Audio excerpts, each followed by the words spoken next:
Buenas. Good.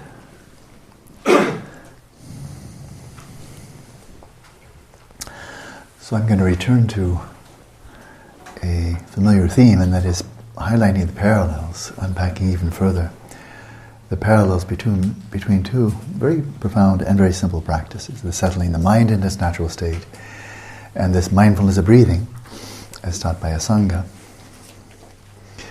A really crucial point to understand before one even begins, if one is going fairly intensively into such practice, is that when it's going well, and you're practicing very authentically with a good motivation, it's virtually never smooth sailing. That is, it's not to say you never have any pleasant sessions, of course you do. But you must anticipate that this is going to be stirring up all kinds of things from the psyche. That's what it's supposed to do. You can call it a kind of depth psychology, or a term I've coined, cognoscopy. You know, if you go into your intestines, don't expect to find flowers. You know? And if you go into your mind, don't expect it's going to be a bed of roses. And you find all kinds of things. It's not all bad. But do expect the unexpected. And in the book Stilling the Mind, there's what's the real core of that is about the first 30 pages of the Vajra essence, highlighting primarily the Shamatha and settling the mind in its natural state. And Padmasambhava, the speaker, Dujum Lingpa, really the scribe, or the Dertdönne for this teaching, he gives about 2 pages, a short list of some of these nyam, or anomalous experiences, somatic experiences, psychological experiences, that may very well be catalyzed by such authentic practice. And he refers to these as signs of progress. Well, some of them are simply awful. You know, there's a sense of paranoia, of misery, of grief, of nausea, and so forth and so on. You say, well, boy, if this is progress, how about, can I have no progress, please? You know. But they are signs of progress because of the context. Simply having paranoia, grief, sadness, rage, and so forth, that's not progress, they're just mental afflictions. But if you're practicing like that, if you're engaging in the practice authentically, and these are coming up, and you're aware of them without getting caught up and carried away by them, without the cognitive fusion, then in that context, these really are signs of progress. And you'll see it for yourself. This is not just advertising or propaganda here. You will see that in fact this is a process of purification. If you have a really dirty cloth and you put it into the water, you might be really, if you're a very silly person, you might be very dismayed that the water gets dirty. You know, but that's what's supposed to happen when you cleanse the cloth. The impurities come out and you get to see them. They may really stink, you know. And so you hear this on the one hand, that, you know, some very troublesome experiences, but they are transient, they're anomalous. These troubling experiences in the body and the mind may very well arise, they almost certainly will. We hear this on the one hand, and then in the same text of Vajra essence, then Padmasambhava, the lake-born Vajra, also says that if all you do is achieve Shamatha, and then you stop, you just experience that and enjoy that, then, as he says, you have not moved one hair's breadth along the path to enlightenment. You're a real nowhere man. You're nowhere woman.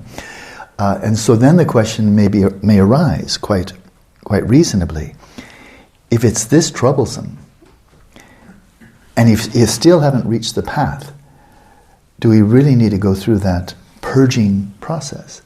And this was a question that was raised in the Vajra essence. It's there in Stilling the Mind, but I would just taking this one excerpt. I think it's very, very juicy, very important. And so then, in this vision that Dujum Lingpa was having, with Samantabhadra appearing in the center, surrounded by a circle of bodhisattvas, all of pure vision, then one of these bodhisattvas in the pure vision, named Boundless Great Emptiness. They all have very symbolic, archetypal names, not Jack or Fred. They have really cool names, like Sophia. That's a pretty cool name. Not many people get that. You know, wisdom. That's nice. Tibetan, a lot of Tibetan girls are called wisdom. Sherab, Yeshe. But most of our names, like Alan, yeah. It means rock. Okay. Here's to you. So then great boundless emptiness asked, "O Bhagavan, if all meditative experiences," that's what he's referring to, these nyam, these meditative experiences, these transient, anomalous, psychosomatic experiences that are triggered by exactly such practice as this. If all meditative experiences, whether pleasant or rough, are far from being the path to omniscience, if they don't bring you onto the path, and they bring no such benefit, they don't bring the benefits of the path, then why should we practice meditation? Specifically of this type he just taught, settling the mind as natural state or taking the mind as the path. Teacher, please explain. The Bhagavan, who is the lake-born Vajra, in this visionary experience, this pure vision, the Bhagavan replied, "O Vajra of mind," that's his nickname. It's nice to have a nickname, Vajra of mind, but again rather symbolic. O Vajra of mind, when individuals with coarse dysfunctional minds, agitated by discursive thoughts, enter this path. Okay? It resonates, yeah? When you enter this path of shamatha, of taking the mind, the impure mind, the mind you have, as your path, when they enter this path, by reducing the power of their compulsive thinking, their minds become increasingly still and they achieve unwavering stability. On the other hand, even if people identify conscious awareness, and conscious awareness in the context is Rigpa. But it's interesting, conscious awareness, isn't that redundant? I mean, awareness, Rigpa, is Rigpa. But when he says conscious awareness, you already have Rigpa. You're not going to get it one day. But right now you may very well not be conscious of your Rigpa, because it's veiled by all kinds of other stuff, 5 obscurations, delusion, self-grasping, reification, and so on. So yeah, you already have Rigpa. But is your Rigpa, are you conscious of your Rigpa? And so conscious awareness is what he's highlighting here, the conscious identification of your own pristine awareness. So even if people identify conscious awareness, conscious Rigpa, but do not continue practicing, they don't then simply rest in that and sustain that flow of cognizance of Rigpa. If they don't do that, they will succumb to the faults of spiritual sloth and distraction. This is a very familiar theme. Correct me if I'm wrong, but I believe it's very common in Zen, that people have a very profound breakthrough. It's authentic, it's real, and then it passes. It becomes a memory. It happens in Dzogchen, Mahamudra, and if you look outside the Buddhist context, you're going to find it elsewhere as well. The breakthrough is real, it's powerful, it's the most meaningful experience you've ever had, and then it's a memory. And then you wonder, what can I do to get it back? And then you set out grasping, clinging, wishing, desiring, trying, and walking backwards. And so they will succumb to the faults of spiritual sloth and distraction. Then, even if they do practice, due to absent-mindedness, that is, they haven't cultivated the shamatha, the stability of mind to be able to sustain that awareness. And because they haven't, even if they do go back to practice and try to simply rest in Rigpa, what happens? Even if they do practice, they try to rest in Rigpa due to absent-mindedness, they'll become lost in endless delusion.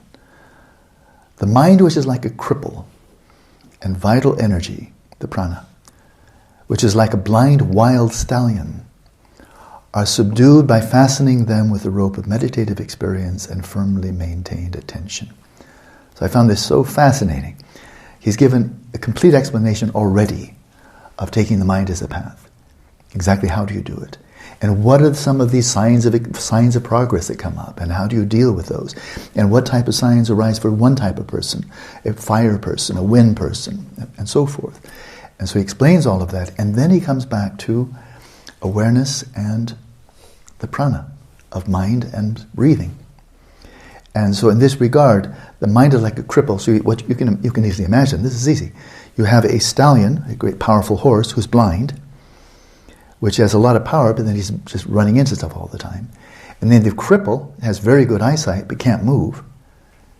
And so, but you place the cripple on the back of the stallion, and then you have something that's quite workable, because the cripple will guide the horse, and the horse will empower the cripple. And so your mind is aware. Your prana isn't aware. Your prana is not a sentient being. Your prana is not aware of anything, but it's very powerful. Just look at the martial arts. Look at Qigong. Look at, I have myself seen some very impressive displays of prana. It's powerful. I mean, it's the energy of life, but it's blind. Right? And it can be, and is frequently, dysfunctional with the body, all caught up, constricted, bound, and not flowing where it should be, right through the central channel. So put those two together. Let the rider of your mind mount the great stallion of your prana. Do so with mindfulness and firmly maintained attention. In other words, I think that's called mindfulness of breathing, as taught by a Sangha, right? So do that.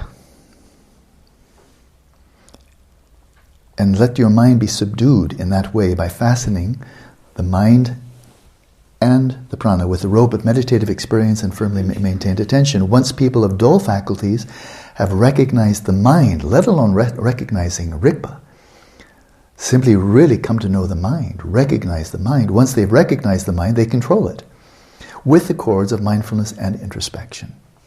That's how you subdue, just again like a wild horse. You subdue the wild horse of your prana, the wild horse of your mind together with such training of mindfulness introspection. Consequently, as a result of their meditative experience and meditation, they have the sense that all subtle and coarse thoughts have vanished. So that's when your mind, the space of the mind subsides into the substrate, your mind dissolves into the substrate consciousness. They've all vanished. All appearances have vanished. Coarse and subtle thoughts have vanished. And then finally they experience a state of unstructured consciousness devoid of anything on which to meditate. A substrate consciousness. Okay, there's not any object you're latching onto. But now, in a manner of speaking, poetically, you're just right next door. There's not much between you. And all these words are misleading, but still use them. When you're resting in the substrate consciousness, there's not much between you and Rigpa. It's not the same, but it's a stone's throw away. That's what you need to break through. That's what you cut through. You cut through your substrate consciousness to Rigpa. You cut through the substrate to Dhammadhatu. So you're resting there. Then, when their awareness, so there's a sequence here. So finally, there was the end of the road of taking the mind as a path. Your mind dissolves into the substrate consciousness. And again, people with a Gelug background just don't have any qualms here. Its substrate consciousness is simply referring to the subtle continuum mental consciousness, which all Gelupas affirm, and all Prasanga Majjhimikas affirm. But now, on the basis of that, you've achieved Shamatha. Your mind, you're now dwelling in the subtle mind. Then, when their awareness reaches the state of great non-meditation, now you're cutting through. Non-meditation, great non-meditation is cutting through to Rigpa, or the innate mind of clear light. Their guru points that out. So assures them, yes, now you're cutting through. This is it. So they do not go astray. So there's a whole, he just wrapped up the whole path in a paragraph. Okay? But that's why you go through these stages of difficulty. Because if you skip things, I don't want to do that. I just want Rigpa. Please, Rigpa. Yeah, maybe you can get a taste of Rigpa. There are a number of lamas that get very, very fine pointing out instructions. You may be able to receive them. Now, can you sustain it? If not, you've just had a Rigpa holiday. But not much more. Yeah. For that to occur, to follow that sequence of recognizing your mind, subduing your mind, dissolving your mind, resting in the substrate, cutting through the substrate consciousness, for that to occur, first one undergoes great struggles in seeking the path. Frankly, I don't know how many people are really seeking the path nowadays. I'm a little bit dubious. Even if they're practicing Dharma. I don't know. Are they really seeking the path? Does that actually mean something? Or do they think they're already on the path just because they're doing daily practice, maybe even going to 1 month retreat, three-year retreat, going to Vipassana retreat? All of this is good. I have no criticism. But how many people really have a clear sense of seeking a path? I don't know. There's my answer. I don't know. But this is what his teachings are all about. And you may go through a lot of difficulties in seeking the path, finding a teacher who can lead you on the path, point out the path, lead you on the path. So first one undergoes great struggles in seeking the path. One takes the movement of thoughts as the path. You know that. Now that's taking the mind as the path. And finally, when consciousness settles upon itself, that is identified as the path. Until unstructured awareness or consciousness of the path manifests and rests in itself, So until you're resting in Rigpa, unstructured awareness or consciousness, that's Rigpa. That's the path Rigpa. There's the ground, path, and fruition Rigpa. This is the path Rigpa, right? Well, until that arises, because of the perturbations of one's afflicted mind, one has to gradually go through rough experiences like the ones discussed. So I think he just answered the question. Right. So here we are. We're following exactly what he said. I think we all have some background in taking the mind as a path, but it's kind of coming back to this practice of mindfulness breathing. It's kind of coming back and laying a foundation for that. Because when all is said and done, we are embodied. For the time being, we are embodied. And it's very easy, I find, especially in Buddhist practice, very easy to kind of overlook the body, you know, because it's mind, you know, and overlook the body. But as Gautama himself found out during his years of asceticism, that turns out to be not such a great idea, that the body has to be incorporated into one's practice. And here it is very explicitly. So in this practice of attending to the breath, attending to the sensations of the breath, and as Sangha was pointing out in particular, it's the sensations, the flow of prana from the nostrils down to the navel chakra. So it's clearly not the air, because the air is just flowing down to the lungs, that's way up here. But the prana is flowing right down here, right? And that's the course, that's really the primary locus. You can be peripherally aware of the sensations of prana throughout the rest of the body, even through the pores as you go subtler and subtler. But the primary focus there is in this trajectory here, from the nostrils down to the navel chakra. Now some people, when teaching mindfulness of breathing, said your awareness should merge with the breath, kind of have a non-dual experience with the breathing. That's not this tradition. That's not this tradition. But rather let your awareness rest in stillness and not have a fusion, not have a sense of identity or unity with emotion, so that your awareness is totally in motion with the breath that is in motion. That would be a non-duality. That's not it. Not this practice. Somebody else can practice that. That's fine. Not this one. This is stillness in motion. It's stillness in motion. It's everywhere. Stillness in motion. Let your awareness be still and experience the movements of the prana, corresponding to the breath, but without the cognitive fusion. One comment again from the Vajra essence, just a treasure trove. It's unbelievable amount of riches in that one text. But I believe it's there that Padmasambhava says of the substrate consciousness, that the substrate consciousness illuminates appearances, but it does not enter into them. That's actually quite crucial. Illuminates, but does not enter into them. When we get caught in rumination, in wandering thoughts, or we're just thinking about somebody, and there's cognitive fusion, I'm thinking about this person, then the mind goes to that object. It attends to that object. The awareness fuses with the mental process that brings you to the object. That's okay. But that's your mind activated. Whereas the process here is to approximate or to move in the direction of resting in the substrate consciousness and viewing from that perspective. And so it is simply resting there, and a final point, again the parallel. All of this become clear just recently. The parallels in that is. And that is, you all know that in the practice of taking the mind as a path, fundamental distinction between that and simply mind wandering, daydreaming, is that in mind wandering and daydreaming, your awareness, as soon as there's a thought arises, the awareness is coupled with it, and it moves off to the referent of the thought, the memory, the desire, and so forth. And so you're thinking about a person or recalling an event from the past. It's going off to that. So that's fine. That's called thinking. It can be conscious thinking. It can be semi-conscious daydreaming, rumination, and so forth. But in the practice of taking the mind as a path, you don't do that. There's no cognitive fusion. So you're not attending to people or events in the past or events in the future that might happen, but rather you're tending only to that which is arising here and now in the space of your own mind. And these are appearances, thoughts, desires, and so forth, in and of themselves. That is, just as they are. As the Buddha said, in the mentally perceived, let there be just the mentally perceived, without going to the referent of the activities of the mind. Right? Well, I would say that's just classic teaching. That's straight. Here's an interpretation, but I'm pretty sure it's okay. And that is in this practice, we're attending to just the sensations, right? Just the somatic sensations of the movements of prana within the body. We're not thinking about the body. We're not conceptually designating the body. We don't actually have to conceptually designate the breath. As the Buddha said in that same discourse to Bahia, when he concluded by saying, in the mentally perceived, let there be just the mentally perceived. When it came to the somatic field, he said, in the felt, let there be just the felt. In the seen, let there be just the seen, and the heard, just the heard. And so in each of these cases, keep it primal.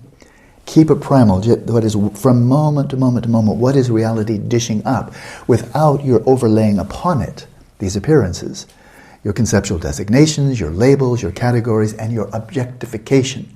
That, oh, that's a sound of a bird. That's the feel of my knee. That's a thought about my mom, and so forth. There's nothing wrong with any of that, but that's not what we're doing in this practice, right? And so in this practice, I would suggest, in a way, parallel to the taking the mind as a path. There you're simply observing the appearances, the sensations, if you like, arising in the space of the mind, and just looking at them without associating with them with anything else. And likewise in this practice, in this close application of mindfulness to the sensations of the prana corresponding to the flow of the respiration, you're simply attending to those sensations without grasping onto them as sensations of the breath, as sensations of the body, as anything at all, just spot on. Be aware of them as they are. So in this way you could see, maybe you could imagine, how if you're doing this, and you're not kind of holding in the back of your mind, body is breathing, I'm attending to my breathing, and so forth, that conceptual grid, if you're loosening that, and keeping it just here and now with whatever's being presented in terms of these perturbations, these fluctuations, these immediately experienced sensations, that you might be able to imagine a little bit how you could follow that trajectory and continue following that, following the rhythm even long after you're aware of the body at all. Because number one, it's a true statement, unequivocally true, that in a dream, you can be aware of the rhythm of your body, of the body lying in bed, even though you have no tactile awareness of your body lying in bed. You have no awareness of the sensations of your body lying in bed when you're in the midst of a dream. If you have any sensations of a body, it's of your body in the dream, but that's not a physical body. That's purely mental. And yet there it is. I mean, it's so I find fascinating that if you're practicing mindfulness of breathing in a dream, you can't do that. Noting long breath, short breath, and so forth, you can do that. And you are, in fact, attending to the same rhythm of the breath of your body lying in bed, even though you have no experience whatsoever of your body lying in bed. By way of one, you are tracking the other because of the correlation. That's already interesting, that you're out of the tactile realm, and yet you're aware of a rhythm that is occurring unbeknownst to you in the tactile realm, that is in your body lying in bed. So final point then. If you're settling the mind in its natural state and you're simply having a lot of emotions come up and desires, thoughts and memories, and that's it, and you're just experiencing all of them, then you have this big emotion here and that a big emotion there, and then you want this and you remember that and so forth. That's not meditation, that's just called hanging out with your mind. Just doing the same old, right? Nothing special there. You don't need any special posture. You've already been doing that for a long time. And so in this practice similarly, in this mindfulness of breathing, you're bound to pick up. If you start going into this, start expecting, maybe from day one, that some of the somatic experiences are not going to be so pleasant. Right? Eruptions occur, upheavals occur, nyam occur, and they can occur early. And that's because there are already all these blockages, these knots and so forth in the body, and you may get introduced to these early on. Right? If all you do is experience them, you're mindfully breathing in, mindfully breathing out, and think, boy, this sucks. Oh, my body's uncomfortable. Breathing in, it sucks. Breathing out, it sucks. Oh, I don't like this. Oh, Oh, this is so tight. Oh, this is heavy. Oh, well, what's the whole point? You don't need to meditate for that. You just go walk around and feel bad all on your own. You don't need any instruction from me. Because what you're doing is the same old, same old. It's the cognitive fusion. My body, my feelings, my. I wish this would go away. I thought meditation was supposed to be fun. Everybody else is having fun. What about me? You know?